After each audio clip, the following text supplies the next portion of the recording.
Selamat datang di pembelajaran PPKN. Kali ini kita akan membahas materi yang ada di kelas 8, yaitu tentang kedudukan dan fungsi Undang-Undang Dasar Negara Republik Indonesia tahun 1945. 1. Kedudukan Undang-Undang Dasar Negara Republik Indonesia tahun 1945. Undang-Undang Dasar Negara Republik Indonesia tahun 1945 merupakan norma hukum tertinggi dalam sistem ketatanegaraan Republik Indonesia yang dijadikan dasar untuk penyusunan peraturan perundang-undangan. Undang-undang dasar bukanlah hukum biasa, melainkan hukum dasar, yaitu hukum dasar yang tertulis. Sebagai hukum dasar, Undang-Undang Dasar Negara Republik Indonesia tahun 1945 merupakan sumber hukum tertulis. Dengan demikian, setiap produk hukum seperti undang-undang, peraturan pemerintah, peraturan presiden, atau bahkan setiap tindakan atau kebijakan pemerintah haruslah berlandaskan dan bersumber pada peraturan yang lebih tinggi. Dan pada akhirnya, semua peraturan perundang-undangan tersebut harus dapat dipertanggungjawabkan sesuai dengan ketentuan Undang-Undang Dasar Negara Republik Indonesia tahun 1945 dan muaranya adalah Pancasila sebagai sumber dari segala sumber hukum negara.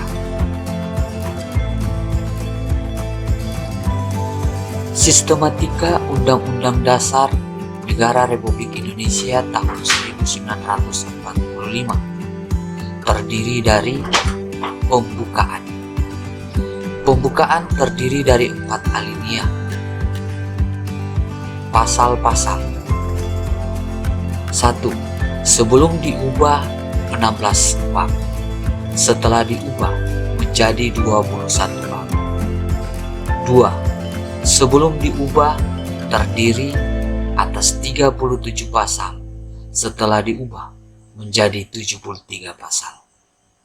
3. Sebelum diubah terdiri atas 49 ayat, setelah diubah menjadi 170 ayat. 4. Sebelum diubah terdiri dari 4 pasal aturan peralihan, setelah diubah menjadi 3 pasal aturan peralihan. 5. 2 ayat aturan tambahan berubah menjadi 2 pasal aturan tambahan.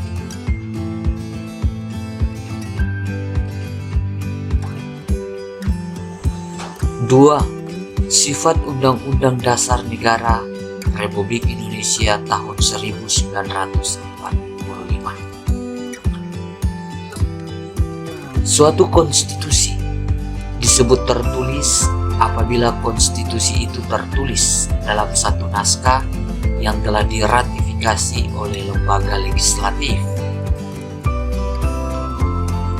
Konstitusi tidak tertulis yaitu konstitusi yang tidak tertulis dalam satu naskah.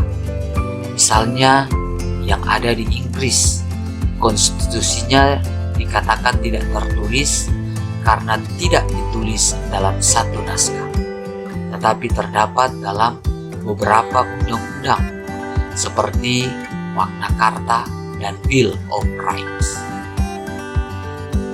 Konstitusi yang dikatakan fleksibel, luwes, atau rigid, kaku, itu dapat ditinjau dari 2 sudut pandang, yaitu sebagai berikut.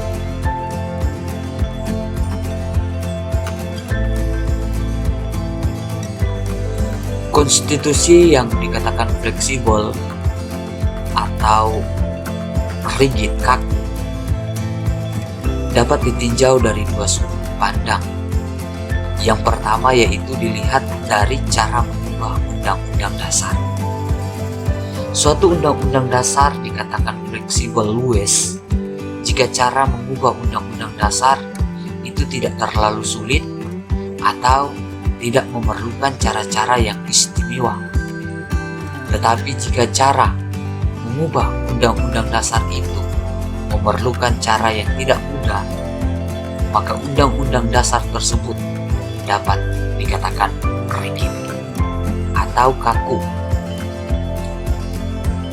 Sedangkan suatu konstitusi yang dikatakan fleksibel apabila konstitusi tersebut dapat mengikuti perkembangan zaman.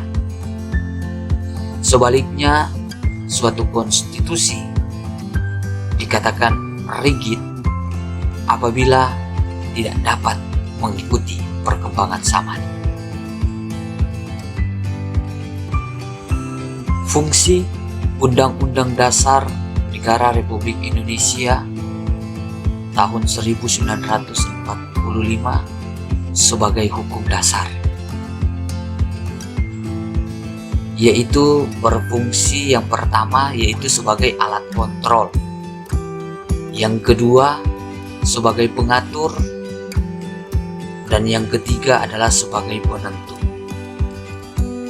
Sebagai alat kontrol, apakah aturan hukum yang lebih rendah sesuai atau tidak dengan norma hukum yang lebih tinggi, yaitu Undang-Undang Dasar Negara Republik Indonesia tahun 1945. Sebagai pengatur, yaitu bagaimana dia mengatur kekuasaan negara yang disusun, kekuasaan negara yang dibagi dan dilaksanakan.